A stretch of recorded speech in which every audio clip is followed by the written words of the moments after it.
Numéro 9. Dans chaque cas, on a représenté une vue de dessus d'un empilement de cubes sur lequel on a indiqué le nombre de cubes de chaque pile.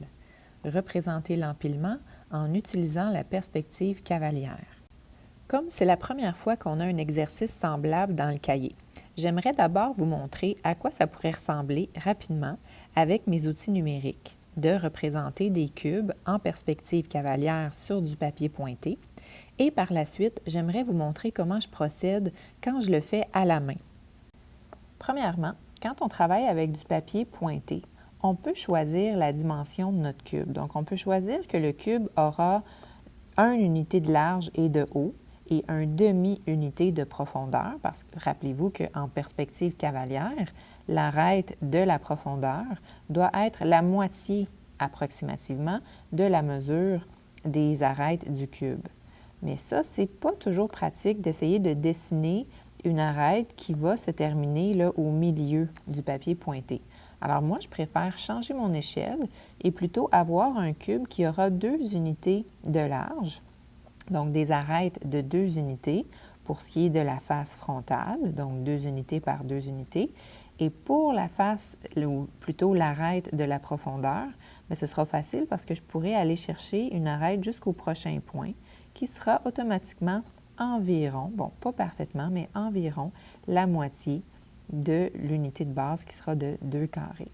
Donc, je préfère celle-ci juste parce que ça devient plus facile de tracer mes arêtes et de terminer surtout les arêtes fuyantes sur des points.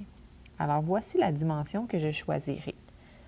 Allons-y. Alors, je vais cacher les 2 réponses et je vais faire la démarche une première fois avec mes outils numériques. J'aurai besoin de combien de blocs?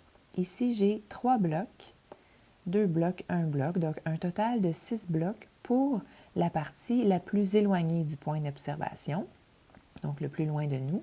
6 blocs, 7, 8, 9, 10 blocs en tout. Donc, je vais créer mes blocs. Voilà, j'ai mes 10 blocs et je vais commencer par construire la partie arrière pour commencer. Donc, dans le fond, à gauche, j'aurai 3 cubes de haut. Alors, je vais prendre mon premier cube, j'en mettrai un par-dessus et un autre. Et là, j'ai mis 3 cubes de haut ici. À côté, donc à droite de ces 3 cubes, j'en ai 2 de haut. Alors, allons-y. 1 et 2. Bon, j'essaie de les placer là, du mieux que je peux, très près, collés les uns sur les autres. Ensuite, à droite de ces 2 cubes, j'ai un cube de haut qui viendra ici à côté. Donc, un seul cube. Ça, c'est la face qui est la plus profonde ici. Donc, 3 cubes, 2 cubes, 1 cube, c'est celle qui est dans le fond. Maintenant, devant cette face, devant les 3 cubes, j'aurai 2 cubes de haut. Alors, j'en prends un. Et là, faire attention à quel endroit est-ce que je dois le placer exactement. C'est ça qui peut être difficile à visualiser. Donc, au sol, si je mets lui par-dessus l'autre, exactement par-dessus, ça ne sera pas adéquat.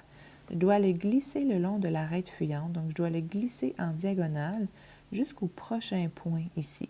C'est comme ça que je sais où le situer. Donc, au prochain point, là, il est bien au sol et devant. Par-dessus ce bloc, j'en ai un deuxième parce que mon empilement m'indique 2 cubes ici.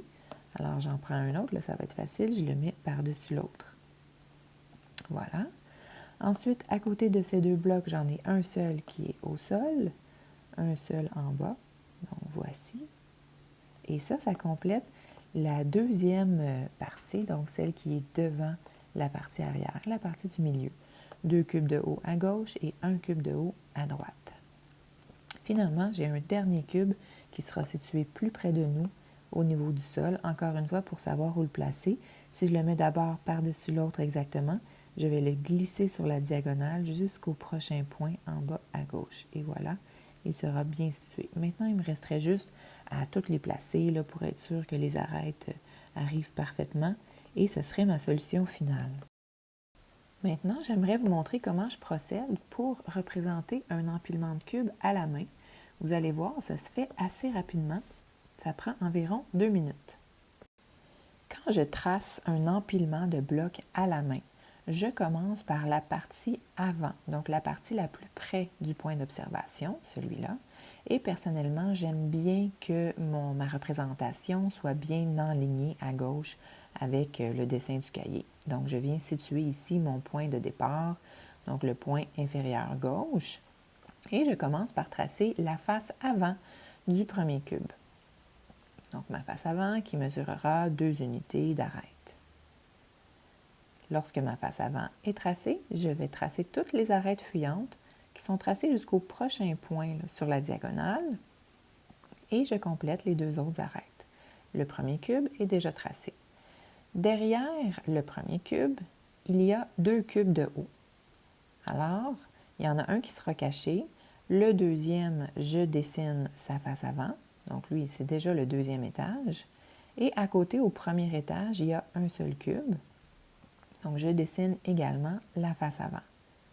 Lorsque mes faces sont toutes dessinées, je vais relier les arêtes fuyantes, toujours jusqu'au prochain point en diagonale.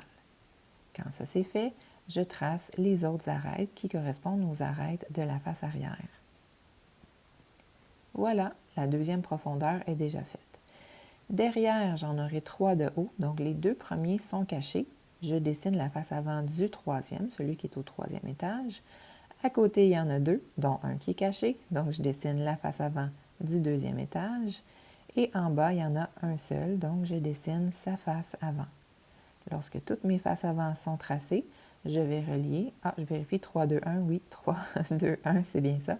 Donc, je vais relier toutes mes arêtes fuyantes vers le prochain point du papier pointé, donc sur la diagonale. Et ensuite, je complète les arêtes qui correspondent aux faces arrière. Et en environ 2 minutes, ma représentation de l'empilement de cubes est déjà complète.